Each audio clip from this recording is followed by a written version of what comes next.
আল্লাহ ওই সময় আজরাইলকে জিজ্ঞেস করছেন, হে আজরাইল, তুমি এই পৃথিবীতে এত মানুষের জান কবজ করলা, কোন সময় তোমার বেশি কষ্ট লেগেছে? আজরাইল বলে, আল্লাহ, আমার দুইটা মানুষের জান কবজ করতে বেশি কষ্ট হয়েছে। দুইটা মানুষের জান কবজ করতে আমার কষ্ট হয়েছে।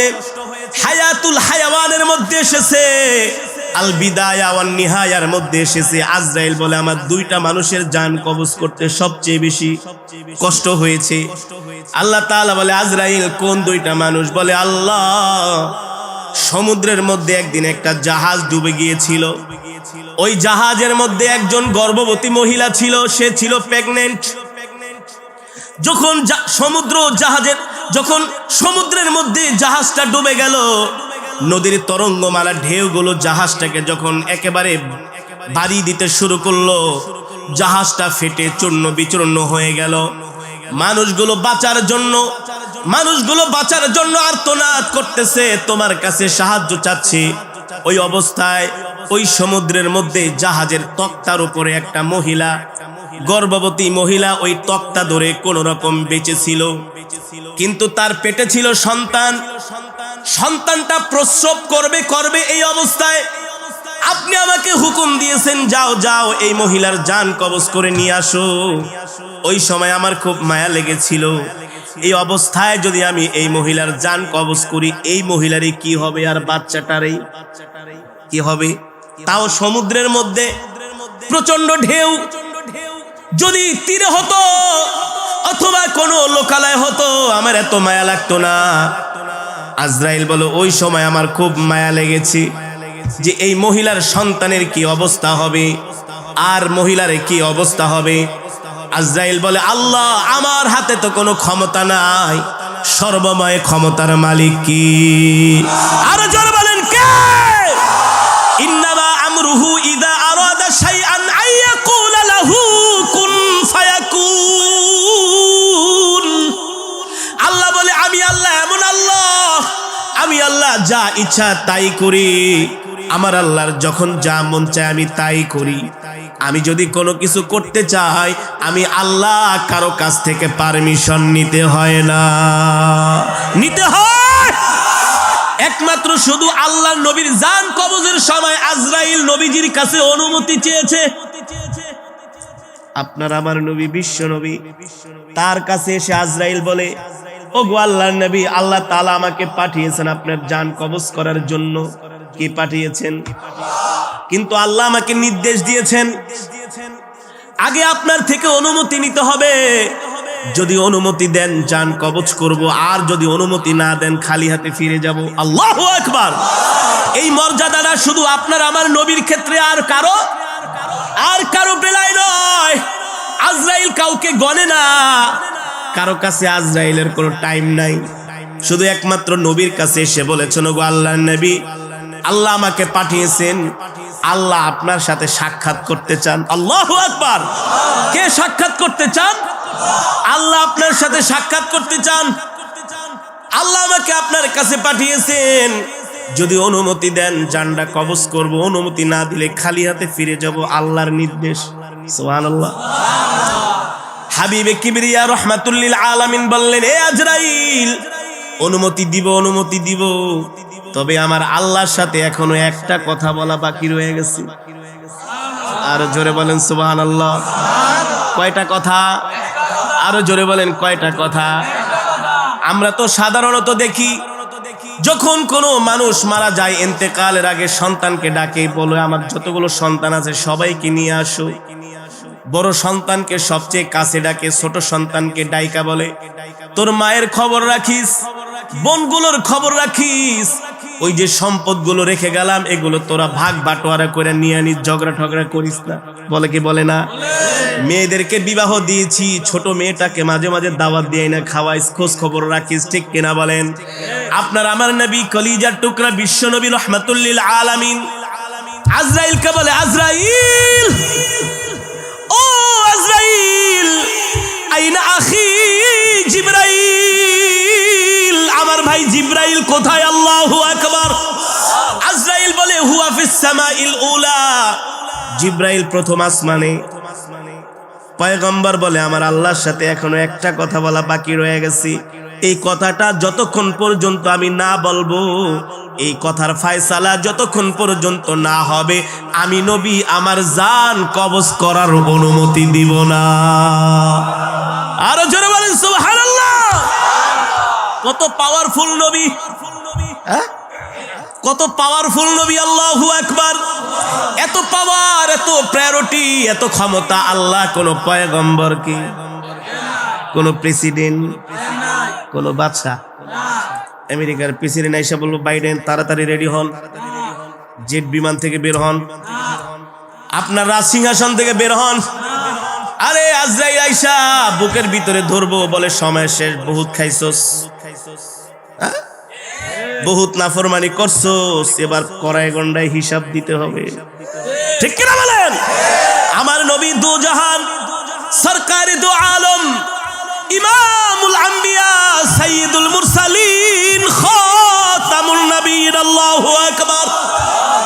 পয়গম্বর বলে আইনা আখি জিবরাইল, এ মালাকুল মউত জিবরাইল নিয়ে আয়, তারপরে মৃত্যুর অনুমতি। পয়গম্বর বলতে দেরি জিবরাইল তার ৭০,০০০ ডানা জাপটায়া নবীর সামনে হাজির। সুবহানাল্লাহ বলেন। নবীর ইন্তেকালের অবস্থা ও যুবক ভালো করে খেয়াল করো। নবীর চোখে পানি, জিবরাইলের চোখেও পানি। নবী বলে ইয়া আখি লিমা তাবকি ইয়া জিবরাইল, ও ভাই জিবরাইল আপনি কাঁদেন কেন? আল্লাহু আকবার। পয়গম্বর বলে জিবরাইল আপনি কাঁদেন কেন? জিবরাইল বলে গো আল্লাহর নবী, আমি কাঁদি তো কাঁদি, কারণ আছে, আপনি কাঁদেন কেন? আল্লাহু আকবার। আপনার মাহবুব, আপনার বন্ধু তো আপনার জন্য বসে আছে, আপনার সাথে সাক্ষাৎ করবে। আল্লাহু আকবার। আপনার জন্য জান্নাত রেডি, আপনার জন্য হুর গিলমান সব রেডি। আপনি তো দো জাহানের বাদশা, দুনিয়া তো বাদশাহী করছেন, জান্নাত আপনি বাদশা। আল্লাহু আকবার। আপনার সুপারিশ ছাড়া কেউ জান্নাতে যেতে পারবে না। আপনি আগে জান্নাতের তালা খুলবেন, এরপরে সব পয়গম্বররা জান্নাতে যাবে, এর আগে আল্লাহ কাউকে পারমিশন দেবে না। আপনি কেন কাঁদতেছেন? আরে আপনি তো দুলা, আপনি তো বর, আপনাকে নেওয়ার জন্য ফেরেশতারা তৈয়ার, আপনাকে সংবর্ধনা দিয়ে আল্লাহর কাছে নিয়ে যাবে, জান্নাতে নিয়ে যাবে। আমি তো জিবরাইল কাঁদি কাঁদি, আপনি কাঁদেন কেন? নবীজি বলে জিবরাইল তুমি বলো, তুমি কাঁদো কেন? জিবরাইল বলো গো আল্লাহর নবী, মালাকুল মউত আপনার শিহরে বসা, আপনার মাথার কাছে বসা, অনুমতি দিলেই তো আপনার জান কবজ করে ফেলবে, কিন্তু আপনি ইন্তেকাল করবেন, এই কষ্ট তো আমি জিবরাইল সইতে পারি না। আল্লাহ আমাকে বিশেষ ফেরেশতা বানানোর কারণে আল্লাহ আমাকে কত পয়গম্বরের কাছে ওহী নিয়ে পাঠাইছি। কোন পয়গম্বরের কাছে আমি 10 বার ওহী নিয়ে গিয়েছি, কোন পয়গম্বরের কাছে আমি 20 বার ওহী নিয়ে গিয়েছি, কোন পয়গম্বরের কাছে আমি 80 বার ওহী নিয়ে গিয়েছি, কোন পয়গম্বরের কাছে আমি 300 বার ওহী নিয়ে গিয়েছি। কিন্তু আপনি এমন একজন আল্লাহর পয়গম্বর, আমি আপনার কাছে 100 বার 80 বার 300 বার নয়, আমি আপনার কাছে 1000 2000 বার নয়, আমি আপনার কাছে 5000 10,000 বার নয়, আমি জিবরাইল আপনার কাছে ওহী নিয়ে 24,000 বার এসেছি। আল্লাহু আকবার। যারা বলেন আল্লাহু আকবার। আপনার ইন্তেকাল হবে, আমার কলিজা ফেটে যায়, আজকের পর থেকে আর কলিজার টুকরা নবীকে দেখব না। আল্লাহু আকবার। ওগো নবী, এবার আপনি বলেন আপনার চোখে পানি কেন? জিবরাইল বলে, পয়গম্বর বলে ও জিবরাইল, ফেরেশতা বসে আছে, অনুমতি দিলেই জান কবজ করবে, কিন্তু ইন্তেকালের আগে আমি জানতে চাই আমার ইন্তেকালের পরে আমার এতিম উম্মতের কে খবরদারি করবে। আল্লাহু আকবার। এ জিবরাইল, আমি আমার মৃত্যুর জন্য প্রস্তুত আছি, তৈয়ার আছি, কিন্তু এই কথাটার আগে ফয়সালা করবে আল্লাহ, তারপরে আমি আমার জান কবজ করব। জিবরাইল চলে গেলেন আল্লাহ তাআলার আরশে আজিমে। আল্লাহ রাব্বুল আলামিন জিজ্ঞেস করলেন জিবরাইল, কেন এসেছো? জিব্রাইল বললেন, ওগো আল্লাহ, একটা কথা ফায়সালা না হওয়ার আগে আপনার বন্ধু জান কবজ করার অনুমতি দিবে না। আল্লাহ বলে, হে জিব্রাইল, আমি তো আমার বন্ধুর কোনো মনের কথা, কোনো উপরে কোনো নিচের কথা, কোনো গোপন কথা তো আমি আল্লাহর বাদ রাখি নাই। তার সকল মনের আশা তো আমি পূর্ণ করেছি। আমার বন্ধুর এখনো কি বাকি রয়ে গেছে? এবার জিব্রাইল বলে, আপনার বন্ধু বলেছেন তার ইন্তেকালের পরে তার এতিম উম্মতের কে খবরদারি করবে। এবার রব্বুল আলামিন বলে, ও জিব্রাইল, যাও যাও, আমার বন্ধুর ইন্তেকালের আগে আমার বন্ধুকে সুসংবাদ দিয়া দাও। আমার বন্ধুর ইন্তেকালের পরে স্বয়ং আমি আল্লাহ রব্বুল আলামিন তার উম্মতের খবরদারি করব। আল্লাহু আকবার। এই কথা শুনে নবীজির মুখে হাসি। এবার হাবিবে কিবরিয়া বলে, ও আজরাইল, মালাকুল মউত, তুমি আমার জান কবজ করো। ও মুসলমান, ইন্তেকালের সময় নবী উম্মতি উম্মতি বলেছেন। এবার নবীর বুক মোবারকের মধ্যে আজরাইল তার হাতটা দিয়েছে। কিতাবের মধ্যে এসেছে, নবীজি বলে, আজরাইল, তুমি কি বুকের ভিতরে আমার হাত দিয়েছো নাকি সারা দুনিয়াটা আমার বুকের মধ্যে চাপায় দিছো? আজরাইল, ও আজরাইল, যত কষ্ট আমাকে দাও, আমার এতিম উম্মতকে মৃত্যুর সময় কষ্ট দিও না। আল্লাহু আকবার। যারা বলেন আল্লাহু আকবার।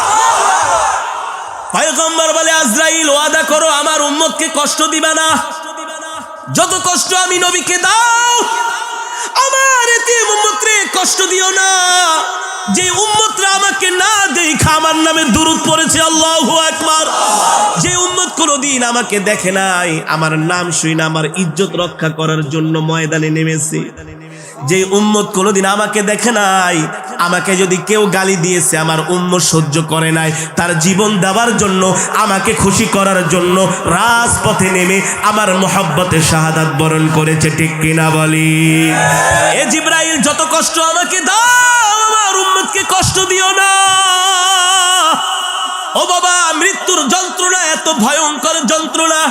নবীজি বলেছেন, মৃত্যুর যন্ত্রণার কিঞ্চিত উদাহরণ হচ্ছে একটা জ্যান্ত খাসিকে জবাই না করে যদি তার শরীর থেকে চামড়া খসানো হয়, ওই খাসিটা যতটুকুন কষ্ট পাবে তার চাইতে আরো 1000 কোটি গুণ একজন বদ্দিন ইন্তেকালের সময় কষ্ট পাবে। এই কারণে নবীজি বলেছেন, হে আজরাইল, আমার উম্মতকে কষ্ট দিও না।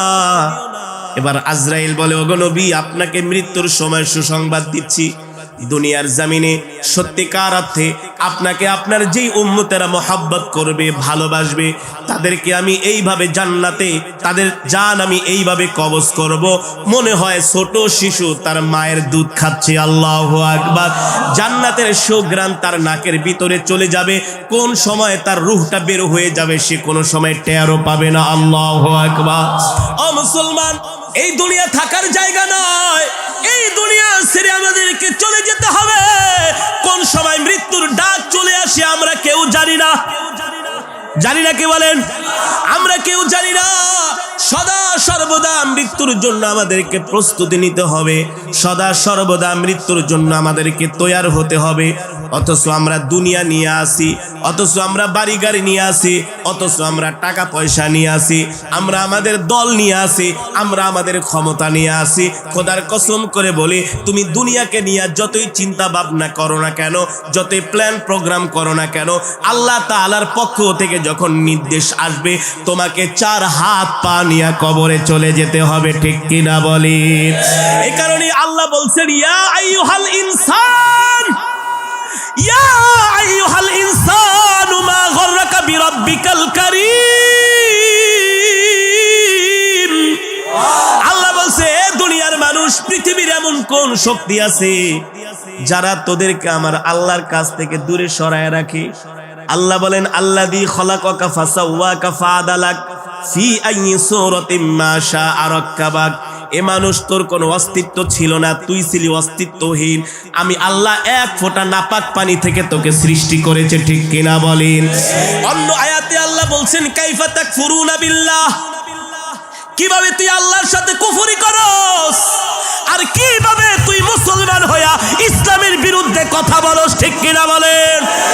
আল্লাহ বলেন, কাইফা তাকফুরুনা ইয়াকফুরুনা বিল্লাহ, আল্লাহর সাথে কুফরি করিস না। কি করিস না? ক্ষমতা পায়া শুধু লাফাইস না আর ক্ষমতার দাপট দেখাইস না। এর কারণ হলো ফেরাউন কিন্তু 450 বছর ক্ষমতা ছিল, আল্লাহ ফেরাউনকে লোহিত সাগরের মধ্যে ডুবিয়ে মেরেছে। ঠিক কিনা বলেন? আল্লাযী খলাকাকা ফাসাওয়াকা ফাআদালাক ফি আই সূরাতিন মা শাআ রাক্কাবাক। আল্লাহ বলে বান্দারে কিভাবে তোরা আমার সাথে নাফরমানি করস, তোদেরকে আমি আল্লাহ কত সুন্দর করে বানাইছি। একজনের চেহারার সাথে আর একজনের চেহারার কোনো, একজনের কণ্ঠের সাথে আর একজনের কণ্ঠের, একজনের যোগ্যতার সাথে আর একজনের যোগ্যতার কোনো। যতই প্রতিভাবান মানুষ হোক না কেন, বলে ভাই আপনার গজল, আপনার কেরাত, আপনার বক্তৃতা একেবারে তার মতো। আরে এই বাংলার জমিনে সুন্দর বক্তৃতা দেওয়ার মতো একজন নেতা এসেছেন, শেখ মুজিবুর রহমান। কত নেতা বক্তব্য দেয় কিন্তু বঙ্গবন্ধুর মতো শোনা যায় এক পিস। আল্লাহ ওয়ান পিস পিস করে দুনিয়াতে পাঠাইছে প্রতিভা দিয়া। তোমাকে আল্লাহ যেই প্রতিভা দিয়েছে তাকে সেই প্রতিভা দেয় নাই। তোমার মধ্যে আল্লাহ যেই যোগ্যতা দিয়েছে তার মধ্যে সেই যোগ্যতা দেয় নাই। তোমার মধ্যে আল্লাহ যে নেয়ামত দান করেছেন তার মধ্যে সেই নেয়ামত দেয় নাই।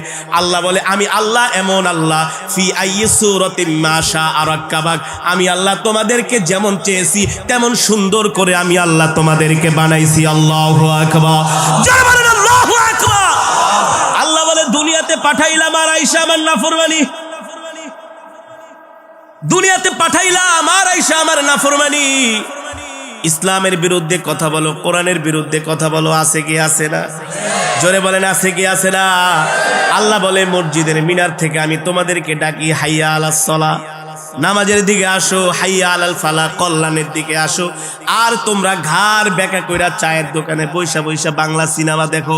একটা সিনেমা 3 ঘন্টা পর্যন্ত বৈশা বৈশা দেখো, কোনো কষ্ট লাগে না। আর মসজিদে নামাজ পড়তে গেলে মাত্র 15 মিনিট টাইম লাগে। মনে হয় ওই 15 মিনিট টাইম বৈশা থাকলে তোমার একেবারে কলিজাটা ছিঁড়া যায়। ঠিক কিনা বলেন? এগুলো শয়তানের প্ররোচনা। কার প্ররোচনা? জোরে বলেন কার প্ররোচনা? আল্লাহ বলে বান্দারে যা কিছু করস না কেন কর, যা কিছু করস না কেন কর। কাল্লা বাল তুকাদ্দিবুনা বিদ্দীনি ওয়া ইন্না আলাইকুম লাহাফিজিন কিরামান কাতিবিনা ইয়ালামুনা মা তাফআলুন। এ বান্দা দুনিয়ার জমিনে তুই আমার সাথে নাফরমানি করস, মনে রাখিস তুই ভুলা যাইতে পারস আমি আল্লাহ কিন্তু তোদের 2 জন ফেরেশতা 2 কাঁধের মধ্যে দিয়া দিছি।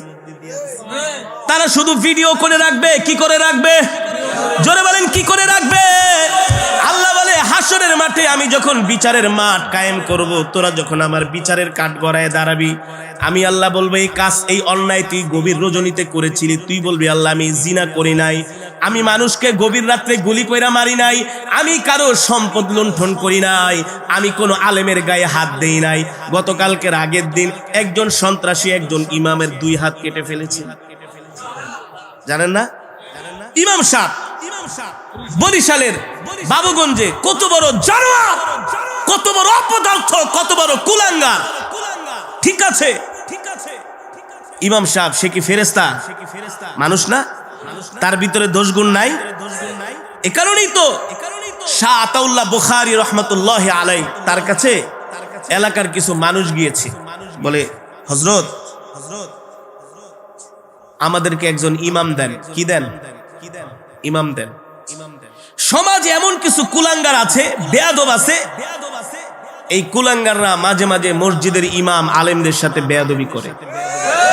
যে সমস্ত যুবক আলেমদের সাথে বেয়াদবি করবে বুঝতে হবে ওর জন্মে সমস্যা আছে। কিসে সমস্যা আছে? জন্মে সমস্যা, ওর রক্তের সমস্যা, ওর ব্লাডের মধ্যে সমস্যা। রাগ করতেছেন? প্রমাণ দিব। ওলীদ ইবনে মুগীরা কে? ওলীদ ইবনে মুগীরা আমার নবীকে গালি দিয়েছে। ওমর এসে খেপে গেছে, ওগো নবী আপনাকে ওলীদ গালি দিছে মুগীরায়, অনুমতি দেন, একেবারে কল্লা ফেলে দিব। নবীজি বলে আরে ও তো গালি দিবে, ওর তো জন্মের সমস্যা আছে। কিসের সমস্যা? জন্মের সমস্যা আছে। যুবক তোমাদেরকে এই কথাগুলো এই জন্য বলে যায়, যতই নামাজ পড়ো, যতই আমল করো না কেন, চাইলেই কেউ আলেম হতে পারে না। এটা মাওলার পক্ষ থেকে কবুলিয়ত মঞ্জুরি হয়ে আসতে হয়। আরে মিয়া, কত শত শত কোটি টাকার মালিক আমার সাথে পড়াশোনা করেছে, প্রাইভেট গাড়ি দিয়া বাবা এনে মাদ্রাসায় দিয়ে যেত, 3 বেলা দুধ, কলা, মাখন, খাসি, গরু খাওয়াইতে খাওয়াইতে ফার্মের মুরগি বানায় ফেলাইছে। কোরআন শরীফ 10 পারা পড়ে আর 5 পারা ভুলা যায়। উস্তাদরা পড়াইতে গেলে পিটান দিলে বাপের কাছে বিচার দেয়, বাপে আবার এসে হুজুরকে হাতায়, ওই যে মালপানি, বুঝলেন?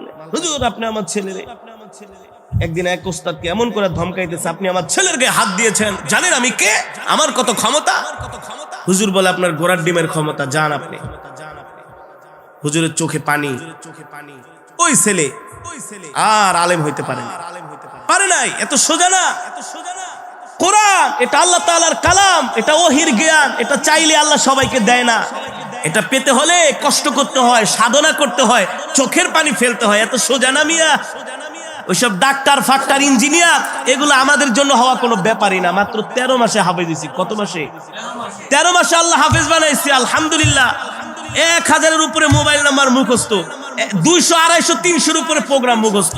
ফোন দিলে বলতে পারি তোমার প্রোগ্রাম এত তারিখে, এতটা, এত সময়তে এত সময়। হুজুর এটি মনে রাখেন কেমনি? আর এটা তো কম্পিউটার। ডাক্তার, ইঞ্জিনিয়ার এগুলো আমাদের জন্য হওয়া পান্তাবাদ ছিল, কারণ কোরআন শরীফই মুখস্থ করতে পারছি। ওইসব ইংরেজি বই, ওইসব মুখস্থ করা আমাদের জন্য কোনো ব্যাপার ছিল?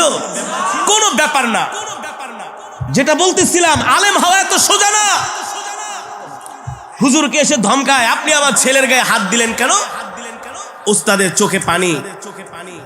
ওই ছেলে আলেম হতে পারে নাই, এখন অনেক বড় ব্যবসায়ী, দেখলে হাত ধরে, দোস্ত ছোটবেলায় একসাথে পড়তাম, তুই তো আলেম হয়ে গেছিস, দেশ বিদেশে ঘুরোস, কোরআন পড়োস, তোর তেলাওয়াত আমি নিজেও শুনি, আমার ওয়াইফও শুনে, আমার সন্তানরাও শুনে।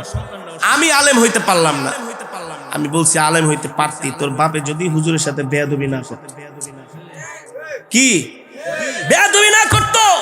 বেয়াদব আল্লাহর দরবার থেকে আল্লাহ তাকে হটায় দেয়। বেয়াদব আল্লাহ পছন্দ করে না। আল্লাহর দরবারে বেয়াদবের কোনো স্থান নাই। আর যে আলেমের সাথে বেয়াদবি করে, ওই তো সবচেয়ে বড় বেয়াদব। আলেম কে? নায়েবে নবী। আলেম কে? নায়েবে নবী। আল উলামা ওয়ারাসাতুল আম্বিয়া। উলামায়ে কেরাম হচ্ছে নবীর ওয়ারিস। কার ওয়ারিস? জোরে বলেন, কার ওয়ারিস? নবীর ওয়ারিস। ওলীদ ইবনে মুগীরা নবীকে গালি দিয়েছে, নবীর কষ্ট লাগছে না? নবীজি চাইলে ওর 1 মিনিটের ভিতরে ফিনিশ করে দিতে পারতেন। নবীজি সবর করেছেন, ধৈর্য ধরেছেন। তো নবীজি বলছে, সাহাবীরা, ওলীদ ইবনে মুগীরার জন্মে দোষ আছে। কি আছে? নবীর মুখের কথা কি মিথ্যা হতে পারে? জোরে বলে। সূর্যের আলো যেমন সত্য, চন্দ্রের আলো যেমন সত্য, তার চাইতে আরো কোটি গুণ সত্য আমার নবীর জবানের কথা। সাহাবীরা তো খুশিতে বাকবাক হয়ে, ওলীদ ইবনে মুগীরা, তুই আমাদের নবীকে গালি দিছস, তো তোর জন্মে সমস্যা আছে। ওলীদ ইবনে মুগীরা একটা মজমার ভিতরে বসা ছিল, এত বড় নেতা, আল্লাহ জানা, শুকরিয়া, জাযাকাল্লাহ খাইর। একটা মজমার মধ্যে বসা, আয়েশা যদি কয় তোর জন্মে সমস্যা আছে, পেস্টিজে লাগে না? কেমন লাগে? খুব লাগে। কেমন লাগে? ওলীদ ইবনে মুগীরা ছিল শিক্ষিত মানুষ, দাঁত কামড়ায় আর বলে, মুহাম্মদে কইছে আমার জন্মের সমস্যা, কি করি? এগুলারে মারলে না আবার কি এর সমস্যা বইলা দেয়, আবার যদি মারি, আবার যদি মুহাম্মদ আবার কোনটা বইলা দেয়, তাহলে তো আরো বিপদে পড়বো। কারণ ওলীদ ইবনে মুগীরা মক্কার কাফেরেরাও জানতেন আল্লাহর নবী আল্লাহর পয়গম্বর, কোনো সন্দেহ নাই, কোনো মুহাম্মদ যা বলে তাই হয়ে যায়। মুহাম্মদ কোনোদিন মিথ্যা কথা আরে বলে না, দেখেই তো মক্কার কাফেরেরা টাকা পয়সা জমায়া এমন অনুষ্ঠান করে নবীজিকে আল আমিন উপাধি দিয়েছে। কি দিয়েছে? কোনো ঝগড়া লাগলেই বলতো আমাদের আল আমিনকে ডাকো। আল্লাহু আকবার। আমাদের আল আমিনকে ডাকো, সেই আমাদের সমাধান দিতে পারবে। আর আল আমিন যেটা সমাধান দিবে আমরা সেটাই মেনে নিব। আল্লাহু আকবার। নবী এখনো তরুণ, এখনো কি তরুণ, এখনো যুবক হয় নাই। নবীর রায় মক্কার বড় বড় লিডারেরা মেনে নেয়। ওলীদ ইবনে মুগীরা বলে, মুহাম্মদ বলছে আমার জন্মে সমস্যা আছে, নিশ্চয় আসলেই কোনো সমস্যা। আমার জন্মে মুহাম্মদের কথা কোনোদিন মিথ্যা হতে পারে না। ওলীদ ইবনে মুগীরা একদিন, 2 দিন, 3 দিন পর্যন্ত ঘরের দরজা লাগায় বসে ছিল। আত্মমর্যাদায় লাগছে না? এত মানুষের সামনে কইছে জন্মের সমস্যা, ওই আবার বিচার করব কেমনে? পাবলিক তো কয় আপনি আপনার জন্মের সমস্যা, আপনি কি বিচার করবেন? যান। বলবে কি বলবে না? আর আরবের মানুষের খাসলত তো আরো খারাপ ছিল, জাহেলিয়াত যুগের মানুষ। 3 দিন পর্যন্ত ওলীদ ইবনে মুগীরা ঘরের ভিতরে দরজা লাগায় বসে আছে, খায় না, ঘুমায় না, কিছু। 3 দিন পরে ওলীদ ইবনে মুগীরার মা আসছে, বাবা মন ফোন খারাপ। ওলীদ কি হয়েছে তোমার? আম্মা জান, বেয়াদবি মাফ করবেন, আপনাকে একটা কথা জিজ্ঞেস করব, বলবেন? কি কথা? আম্মা জান, আব্দুল মুত্তালিবের নাতি, আবু তালেবের ভাতিজা মুহাম্মদ ইবনে আব্দুল্লাহ, যাকে আমরা আল আমিন বলে সবাই মানি, ওলীদ ইবনে মুগীরার মা বলে আমিও তো মানি, সে তো আমাদের আল আমিন। বলে মা, আপনি কি আল আমিনের মুখের কথা বিশ্বাস করেন? ওলীদ ইবনে মুগীরার মা বলে বাবা, তোর কথা, আমার কথা, সকলের কথা মিথ্যা হতে পারে, কিন্তু মুহাম্মদের জবান দিয়ে যেই কথা বের হয় তার মধ্যে মিথ্যার কোনো অবকাশই নাই। আরো জোরে বলেন সুবহানাল্লাহ। এবার ওলীদ ইবনে মুগীরা বলে আম্মা জান, আমি মুহাম্মদকে একটা গালি দিয়েছিলাম, সে আমাকে প্রতি উত্তরে গালি দেয় নাই। কি করে নাই? প্রতি উত্তরে সে আমাকে গালি দেয় নাই, কিন্তু তার সঙ্গী শিষ্যদেরকে দিয়ে আমাকে বলেছে সবার সামনে আমার নাকি জন্মের সমস্যা আছে। আম্মা জান সত্যি করে বলেন, আসলে কি আমার জন্মের সমস্যা আছে? ওলীদ ইবনে মুগীরার মা কতক্ষণ চুপ করে থেকে বলে বাবা কিছু মনে করো না, আব্দুল মুত্তালিবের নাতি, আবু তালিবের ভাতিজা মুহাম্মদ ইবনে আব্দুল্লাহ যা বলেছে তার কথার মধ্যে বিন্দু মাত্র কোনো সন্দেহ নাই, আসলেই তোমার জন্মের সমস্যা। জোরে বলেন আল্লাহু আকবার। বলে মা সেটা কিভাবে? বলে তোমার বাবা তো ছোটবেলায় মারা গেছে। একদিন টিপটিপ বৃষ্টি হতেছিল, সন্ধ্যার সময় আমি আমার ঘরে একা ছিলাম, ওই সন্ধ্যার মধ্যেই তোমার চাচা এসে আমার ঘরে ঢুকেছে, তারপর তোমার জন্ম হয়েছে। তাহলে সমস্যা তো আছে। তার মানে পয়গম্বরদেরকে যারা গালি দেয় তাদের জন্মের সমস্যা, পয়গম্বর ওয়ারিসদেরকে যারা গালি দেয় তাদের জন্মের সমস্যা। বিশ্বাস করেন না? আলেমদেরকে কেউ গালি দিতে পারে, আলেমরা কি বা করে এমন? একজন মসজিদের ইমাম, তার 2 হাত কেটে ফেলা হয়েছে। আজ পর্যন্ত শুনছেন কোন মসজিদের ইমাম, কোন মাদ্রাসার ছাত্র কোন মানুষের গায়ে হাত দিয়েছে? বলতে পারবেন? বলতে পারবেন? পারবেন না। আমরা তো শুধু মার খেয়েই গেলাম, আমরা তো শুধু রক্ত দিয়েই গেলাম। সেই ভারতবর্ষ থেকে শুরু করে পাকিস্তান আমল থেকে শুরু করে আজ পর্যন্ত আলেমরা শুধু রক্ত দিয়েই গেছে, কিন্তু কারো রক্ত নেয় নাই। আমাদেরকে মারেন, আমরা আপনাদের জন্য দোয়া করি। আমরা কি করি? দোয়া করি। আতাউল্লাহ বুখারীর কাছে লোকজন এসে বলে একজন ইমাম দেন। বলে ইমাম চাইছো? বলে হুজুর শর্ত আছে, কিছু কোয়ালিটি লাগবে। কি কোয়ালিটি? বলে আমাদের ইমাম সত্যবাদী হতে হবে, ন্যায়পরায়ণ হতে হবে, ধার্মিক হতে হবে, তাকওয়াবান হতে হবে, মিথ্যা কথা বলবে না, একেবারে এই থাকতে হবে, সেই থাকতে হবে। আতাউল্লাহ বুখারী বলে বাবা তোমরা তো আমার কাছে ইমাম চাইতে আসো নাই, তোমরা তো আমার কাছে নবী চাইতে আসছো। কি চাইতে আসছো? কারণ তোমরা যে কোয়ালিটির কথা বলছো, এই কোয়ালিটি কোন ইমামের মাঝে, এটি নবীদের কোয়ালিটি। একজন ইমাম সেও রক্তে মাংসে গড়া একজন মানুষ, ভুল ত্রুটি তার মধ্যে কিছু থাকতেই পারে, কিন্তু তোমাদের চাইতে বেশি না। তোমাদের চাইতে কি বেশি না? আল্লাহ আলেম তাদেরকে নির্বাচিত করেছেন যাদের দ্বারা আল্লাহ এই দুনিয়ার জমিনে ইসলামকে জিন্দা রাখবেন। কি রাখবেন? কি রাখবেন? ইসলামকে কি রাখবেন? জিন্দা রাখবেন, ইসলামকে হেফাজত করবেন। যারা আপনাদেরকে মৃত্যুর ভয় দেখাবে, কোরআন থেকে মৃত্যুর আলোচনা করবে, আলেম সমাজ যদি বাংলার জমিনে বেঁচে না থাকতো, এদেশের মুসলমান গোমরা হয়ে যেত, বেঈমান হয়ে যেত। ঠিক কিনা বলেন? এ কারণে আলেমদের সাথে কখনো বেয়াদবি করবেন না। আর আলেমদের সাথে যে বেয়াদবি করবে, মৃত্যুর সময় তার জবানে কালেমা নসিব হবে না, হবে না, হবে না। মাঝে মাঝে দুই একটা ভুল ত্রুটি আলেমদের দ্বারা হতে পারে না? পারে না? হতে পারে। সে তো রক্তে মাংসে গড়া মানুষ, রক্তে মাংসে গড়া মানুষ। তার একটা ভুল হয়ে গেছে, আল্লাহর জন্য ক্ষমা করে দেন। যদি মনে কষ্ট দিয়া থাকে আল্লাহর জন্য ক্ষমা করে দেন। আপনি যে তার দুইটা হাত কাটা দিলেন। মাঝে মাঝে দেখা যায় সুদের বিরুদ্ধে ওয়াজ করলে ইমাম সাহেবকে ধরে মারে, গাজার বিরুদ্ধে, ইয়াবার বিরুদ্ধে, ফেন্সিডিলের বিরুদ্ধে ওয়াজ করলে ইমাম সাহেবকে ধরে মারে। বানায় বলতেছি, বানায় বলতেছি, অভাব নাই।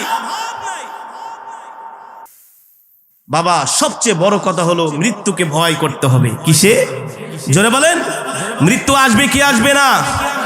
এই কারণেই আমিরুল মুমিনিন খলিফাতুল মুসলিমিন হযরত ওমর আজম ওমর ফারুক রাদিয়াল্লাহু তাআলা আনহু বেশি বেশি মৃত্যুর আয়াত পড়তেন। কুল্লু নাফসিন যায়িকাতুল মাউত। এই আয়াত আল্লাহর নবীর সাহাবী হযরত ওমর বেশি বেশি পড়তেন। আর রাস্তা দিয়ে হাঁটতেন, কোন মানুষ যদি ইন্তেকাল করত ওই কবরের মধ্যে ওমর যায়া শুয়া পড়তেন আর বলতেন, হায় রে কবর, তুই তো আমার জন্য প্রথম ঘাঁটি। কবর এমন এক ঘাঁটি, এই কবর থেকে যদি কোনো মুমিন মুক্তি পাওয়া যায় আর প্রত্যেকটা ঘাঁটি আল্লাহ তার জন্য সহজ করে দিবে। ঠিক কিনা বলেন? কবর এমন একটা ঘাঁটি, এটাই হচ্ছে একজন মুরদারের জন্য, একজন মৃত ব্যক্তির জন্য সবচেয়ে বড় ঘাঁটি।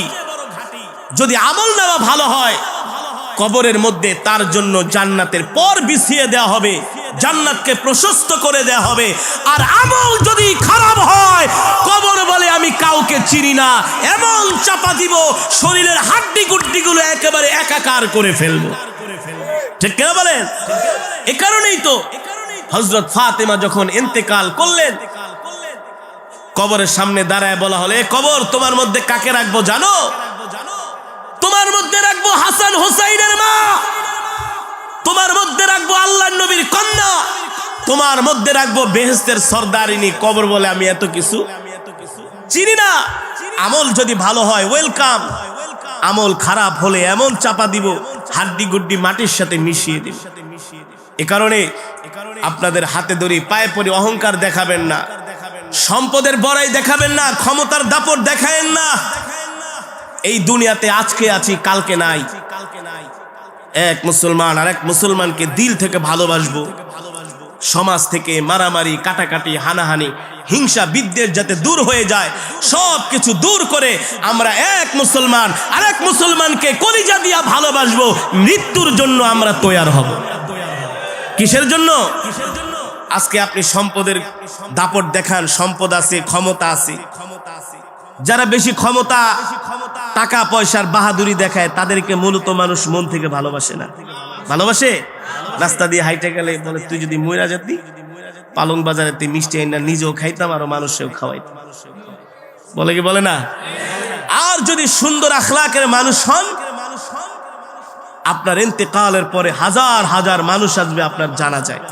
যেই শুনবে চোখের পানি ফেলে বলবে, আহ, একটা ভালো মানুষ মারা গেছে, ভালো মানুষ মারা গিয়েছে। এ কারণে আপনাদের হাতে ধরি, পায়ে পড়ি। এই যে মৃত্যুর আলোচনা করলাম, ওয়াজা আস-সাকরাতুল মাউতি বিল হক, মৃত্যু এমন এক বিধান, মৃত্যু আমাদের জন্য এমন এক পরোয়ানা, এটা আসবে। এই মৃত্যুর হাত থেকে আল্লাহর নবী পর্যন্ত বাঁচতে পারে নাই, আমরাও সদা সর্বদা মৃত্যুর জন্য আমাদেরকে তৈয়ার হতে হবে, প্রস্তুত নিতে হবে। আর একজন মানুষ যদি মৃত্যুর জন্য তৈয়ার হয়, প্রস্তুতি নেয়, দুনিয়ার সম্পদের দিকে সে তাকায় না, ক্ষমতার দিকে সে তাকায় না, মানুষের সাথে খারাপ ব্যবহার করে না, মানুষের সাথে খারাপ আচরণ করে না। ঠিক কিনা বল? এই ওয়াজ মাহফিল এগুলো হচ্ছে ধর্মীয় কাজ। এগুলো কি? সবাই মিলে ঝিলে সমাজের সব মানুষ একত্রিত হয়ে এই ধর্মীয় কাজগুলো করবেন। বাংলাদেশের যত বেশি ওয়াজ মাহফিল হবে, তত মানুষ কোরআনের আলোচনা শুনবে। লস নাকি লাভ? জোরে বলেন, লস নাকি লাভ? সমাজে কিছু মানুষ আছে, তারা শুধু চুলকায়। কি করে?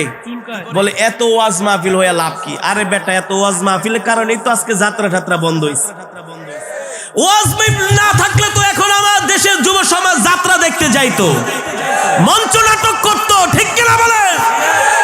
মহিলারা অর্ধেক পোশাক পরে উলঙ্গ হয়ে তারা নাচতো, আর দেশের যুবকেরা দেখতো তাদের জিনার গুনাহ হইতো। আজকে বাংলাদেশের হাজার হাজার লক্ষ লক্ষ যুবকের মোবাইলে আমার কোরআনের তেলাওয়াত। যেখানে যাই হুজুর, আগে গান শুনতাম, ফাইটটা যায়, চিররা যায়, এখন আর এগুলা শুনি না। এই যে দেখেন কোরআন তেলাওয়াত শুনি, বলে হুজুর সকালবেলা ঘুম থেকে ওইটা কোরআন তেলাওয়াত শুনি, ঘুমানোর সময় কোরআন তেলাওয়াত শুনতে শুনতে ঘুমাই। আলহামদুলিল্লাহ বলেন, আরো জোরে আলহামদুলিল্লাহ বলেন। বাংলাদেশের গার্মেন্টস ফ্যাক্টরির ম্যাক্সিমাম ওয়ার্কাররা এখন কোরআন শুনে। আমার মসজিদ যেখানে আশেপাশে অনেক ফ্যাক্টরি, আইসা বলে হুজুর আগে তো শুধু বাংলা গান ছাইরা দিতাম আর কাজ করতাম, সিলাইতাম, আর এখন হুজুর খালি কোরআন তেলাওয়াত চলে আর কাজ করি। তাহলে এই ওয়াজের মাধ্যমে ফায়দা হয়েছে কি হয়েছে না? জোরে বলেন, হয়েছে কি হয়েছে না? হ্যাঁ, এই ধর্মীয় কাজগুলো যেখানে হবে সেখানে বাধা দিবেন না। যুবকদেরকে বাধা প্রদান কেন করবেন? তারা ওয়াজ মাহফিল না করে যদি আজকে এখানে একটা গানের আসর বসাইতো, এই মাটিটা একেবারে পবিত্র হতো না? পবিত্র হতো? যে জমিনের মধ্যে গান বাজনা ঢোল তবলা বাজানো হয়, ওই জমিন অপবিত্র হয়, আর ওই জমিন আল্লাহর কাছে অভিশাপ দেয়, বলে মালিক তোমার জমিনের উপরে এই সমস্ত নিকৃষ্ট গুনাহের কাজগুলো করতেছে, আল্লাহ যাদেরকে করতেছে তাদেরকে তুমি শায়েস্তা করো। এ কারণে ধর্মীয় মাহফিল নিয়ে, ধর্মীয় কোনো কাজ নিয়ে আমরা বিভেদ করব না। নিজের যদি একটু কষ্ট হয় সেগুলো নিজ থেকে একটু মানায় নিব। ধর্মীয় কাজ, সমাজের কাজ আমরা এক হয়ে সবাই একসাথে আল্লাহ রসুলের সন্তুষ্টির জন্য এই ধর্মীয় কাজগুলো আমরা করতে রাজি আছি তো ইনশাল্লাহ? রাজি আছে তো ইনশাল্লাহ? যেই যুবকের আজকে ওয়াজ মাহফিলের আয়োজন করেছে, আপনারা খুশি নাকি বেজার? কেউ বেজার ঠেজার আছেন নাকি? 2-4 জন আছেন? একটু হাত উঠান তো বেজার থাকলে। বলছি বেজার থাকলে। মাশাআল্লাহ, জজবার ঠেলায় হাত উঠায় ফেলাইছে। কিসের ঠেলায়? আপনারা আজকে মাহফিল হওয়ার কারণে সবাই খুশি। কে কে খুশি হাত উঠান। নারায়ে তাকবীর, নারায়ে তাকবীর বলেন। আল্লাহ এই মাহফিলকে কবুল করে নেন, কিয়ামত পর্যন্ত কবুল করে নেন। আপনার আমাদের এই হাতগুলো ফেরেশতারা ক্যামেরা বন্দি করে রাখছে, দেখবে আমরা কোরআনের মাহফিলের পক্ষে ছিলাম, আমরা ইসলামী সম্মেলনের পক্ষে ছিলাম। যে ধর্মীয় কাজে সম্পৃক্ত হয় সে আল্লাহর প্রতিনিধি হয়ে যায়। কি হয়ে যায়? আল্লাহর প্রতিনিধি। মনে করবেন না শুধু ইসলামের দাওয়াত দেওয়া শুধু হুজুরদের কাজ না, এটা আপনাদেরও কাজ। এটা কি? আপনাদেরও কাজ। আল্লাহর নবী যখন কোরআনের দাওয়াত দিয়েছেন, সাহাবীরা নবীকে সাহায্য করেছেন না? ওলামায়ে কেরাম এখন কোরআনের কথা বলবে, সমাজের যুবক শ্রেণী মুসলমানরা ওলামায়ে কেরামের পাশে থাকবে, আর না থাকলে হাসরের মাঠে আল্লাহর কাছে জবাব দিতে হবে। ঠিক কিনা বলেন? আমরা যতদিন বাঁচবো আল্লাহর কোরআনের পক্ষে বাঁচতে রাজি আছি তো ইনশাআল্লাহ? আল্লাহ আমাদের কবুল করুন বলি আমিন। এই মাহফিলকে আল্লাহ কিয়ামত পর্যন্ত কবুল করুক বলি আমিন। আমরা যেভাবে করে একসাথে কোরআনের মজমায় গভীর রজনী পর্যন্ত বসে আছি, এভাবে একসাথে যেন আমরা আল্লাহর জান্নাতে যেতে পারি। রব্বি করিম আমাদের সকলকে কবুল করুক বলি আমিন। সম্মানিত হাজিরিন, আজকে আমার বয়ানের মূল বিষয় ছিল এই পৃথিবীতে আমরা কেউ থাকতে পারবো না। পারবো না। এই পৃথিবী ছেড়ে আমাদেরকে চলে যেতে হবে। সুতরাং মৃত্যুর জন্য আমাদেরকে তৈয়ার হতে হবে, মৃত্যুর জন্য আমাদেরকে প্রস্তুতি নিতে হবে। দুপুরবেলা ভাত খেয়েছি, রাত্রে খেতে পারবো কি পারবো না জানি না। জোহরের নামাজ পড়েছি, আসরের নামাজ মসজিদে যেয়ে পড়তে পারবো কি পারবো না। মাগরিবের নামাজ পড়েছি, এশারের নামাজ পড়ে ঘুমানোর পরে ফজরের সময় উঠতে পারবো কি পারবো না, কোনো গ্যারান্টি আছে? নাই। এ কারণে আমাদের সদা সর্বদা মৃত্যুর জন্য প্রস্তুতি নিতে হবে, মৃত্যুর জন্য তৈয়ার থাকতে হবে, বেশি বেশি করে আমল করতে হবে। আল্লাহ তাআলা আমাদের সকলকে ঈমানি মৃত্যু নসিব করুন বলি আমিন। এই আশা ব্যক্ত করে আমি আমার আলোচনা এখানেই শেষ করছি। কিছু বলবে কেউ? দুরূদ শরীফ। আল্লাহুম্মা সাল্লি আলা মুহাম্মাদ ওয়া আলা আলি মুহাম্মাদ কামা সাল্লাইতা আলা ইব্রাহিম ওয়া আলা আলি ইব্রাহিম ইন্নাকা হামিদুম মাজিদ। আল্লাহুম্মা বারিক আলা মুহাম্মাদ ওয়া আলা আলি মুহাম্মাদ কামা বারাকতা আলা ইব্রাহিম وعلى آل إبراهيم إنك حميد مجيد سبحان الله وبحمده سبحان الله العظيم। আমরা সকলের জন্য দোয়া করব, প্রাণ খুলে দোয়া করব। যারা মাহফিলের আয়োজন করেছেন অত্র এলাকার যুব সমাজ, বিশেষ করে আজকের মাহফিলের যুব সমাজদের যিনি সভাপতি সাহেব সোহানুর রহমান শাওন ভাই, মামুন ভাই, নূরে আলম সিদ্দিকী সাহেব, ইমাম সাহেব, আরো অনেক আমার যুবক বন্ধুরা আমি আশেপাশে দেখেছি, আমার খুব ভালো লেগেছে। সারা বাংলাদেশের যতগুলো জেলা বলেন, থানা বলেন, উপজেলা বলেন, এমন কোনো জায়গা বাদ নাই যে আমি কোরআনের মাহফিলে যাই না। পৃথিবীর এই পর্যন্ত প্রায় 20টার উপরে দেশে গিয়েছি, আল্লাহ কোরআনের উসিলায় নিয়েছেন। সুতরাং আজকে খুব ভালো লেগেছে যে আমাদের শরীয়তপুর জেলায়ও যুবকরা মিলে একটা সংগঠন করেছে, তারা ধর্মীয় কাজ করছে। এই জন্য আমরা অনেকে আনন্দিত, ঠিক কিনা বলেন? আমরা তাদের জন্য প্রাণ খুলে দোয়া করব, তারা যাতে এই ধর্মীয় কাজ, এই ইসলামী সম্মেলন, আরো সামাজিক কর্মকাণ্ড যাতে তারা পরিচালনা করতে পারে।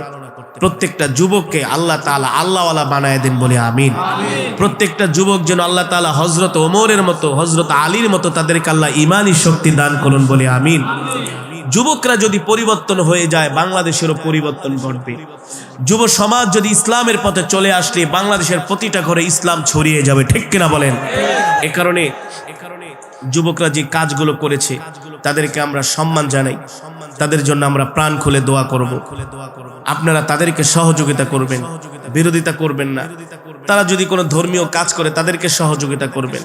কোনো সময় তাদেরকে এমন কোনো কথা বলবেন না যাতে তারা নিরুৎসাহিত হয়, এমন করে তাদেরকে উৎসাহ দিবেন যাতে তারা ধর্মীয় এই কাজগুলো আরো বেশি বেশি করতে পারে। কি বলেন? আল্লাহ আমাদের সকলকে কবুল করুন, আল্লাহুম্মা আমিন।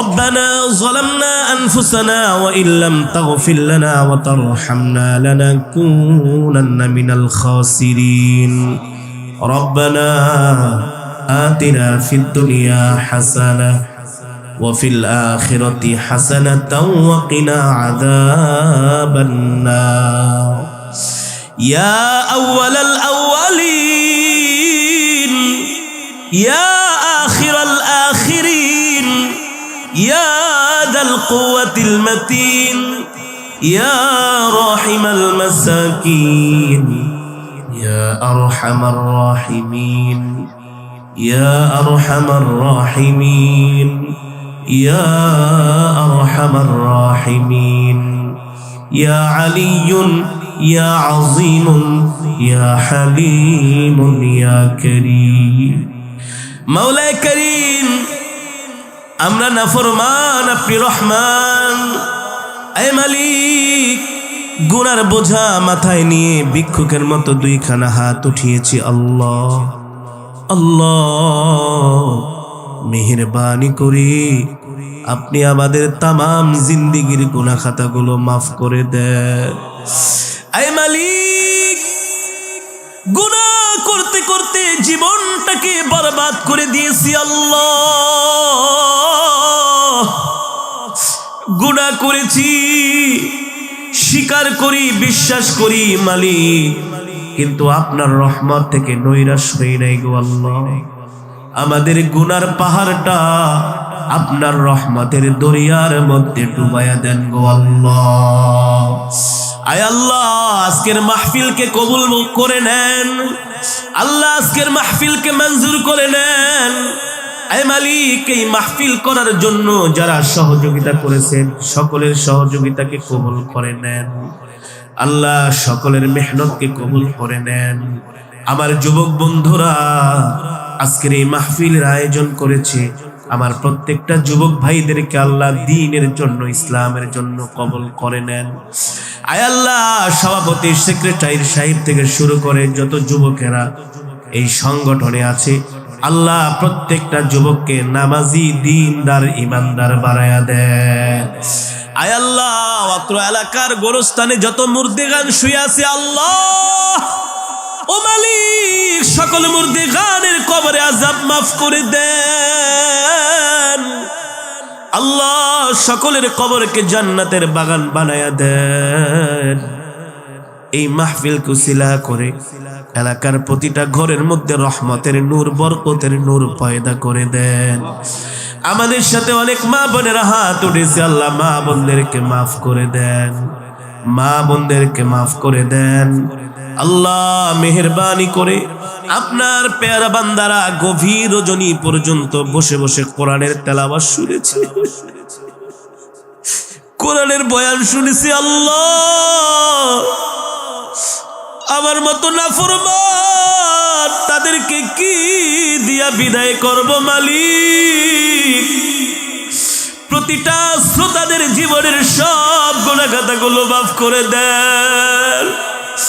আল্লাহ জাহান্নামের আগুন আমাদের জন্য হারাম করে দেন, জান্নাতুল ফিরদাউস আমাদের জন্য বরাদ্দ করে দেন।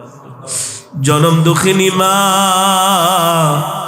10 মাস 10 দিন গর্ভে ধারণ করে আমাদেরকে লালন করে, ওই জনম দুঃখিনী মা অন্ধকার কবরে শুয়ে আছে। আল্লাহ ও মালিক, জনম দুঃখিনী মার কবরকে জান্নাতের বাগান বানায় দেন। যেই মা আমাদের জন্য কত কষ্ট করেছেন, বন্ধুর মতো বাবা কোলে পিঠে করে মানুষ করেছেন, রোদে পড়ে বৃষ্টিতে ভিজে। আল্লাহ পরীক্ষার সময় টাকা চাইলে বাবা পাগল হয়ে যেত, ঈদের সময় বাবা ভালো একটা জামাও কিনে না। সন্তানকে আনন্দ দেওয়ার জন্য রাত দিন কষ্ট করে পরিশ্রম করে, ওই বন্ধুর মতো বাবা অন্ধকার কবরে শুয়ে আছে। আল্লাহ বাবাকে মাফ করে দেন। আল্লাহ বাবার কবরকে জান্নাতের বাগান বানায় দেন। আব্বা আম্মা উভয়কে মাফ করে দেন। আল্লাহ আমাদের মধ্য থেকে অনেকে অসুস্থ, আল্লাহ আপনি সুস্থতা দান করে দেন। এই মঞ্চের মধ্যে মাজমার মধ্যে অনেক দাড়ি পাকা বৃদ্ধরা আছে, আল্লাহ আপনি তাদেরকে মাফ করে দেন। আল্লাহ নবীজি বলেছেন, যেই মজমার মধ্যে দাড়ি পাকা বৃদ্ধরা থাকে তারা যদি হাত উঠায়, তাদের দোয়া কবুল না করলে আপনি নাকি লজ্জা পান গো আল্লাহ। এই দাড়ি পাকা বৃদ্ধ হাজী সাহেবদেরকে ওসিলা করে আজকের মজমাকে কবুল করে নেন, আজকের মাহফিলকে কবুল করে নেন। এই মাহফিলকে আল্লাহ কিয়ামত পর্যন্ত জারি করে দেন। আল্লাহ আমার যুবক ভাইদের চাকরি বাকরি ব্যবসার মধ্যে বরকত দিয়া দেন। যারা ব্যবসা করে, যারা চাকরি করে আল্লাহ প্রমোশন দিয়া দেন। যারা পড়াশোনা করে জিহাদ যাকাত বাড়ায়া দেন। আল্লাহ যারা বিদেশ যাওয়ার জন্য ট্রাই করতেছে, আল্লাহ আপনি তাদেরকে কবুল করে নেন। আল্লাহ কে কে উদ্দেশ্য নিয়ে আপনার দরবারে হাত উঠিয়েছে মালিক, আপনি সকলের মনের নেক মাকাসুদগুলো পূর্ণ করে দেন। আল্লাহ আমাদের দেশের উপর রহমত নাজিল করে দেন। আল্লাহ এই দেশটাকে ফুলে ফলে ভরে দেন। আমরা এক মুসলমান আর এক মুসলমানকে যেন আল্লাহ আপনার জন্য ভালোবাসতে পারি মালিক, আমাদেরকে আপনি কবুল করে নেন। আল্লাহ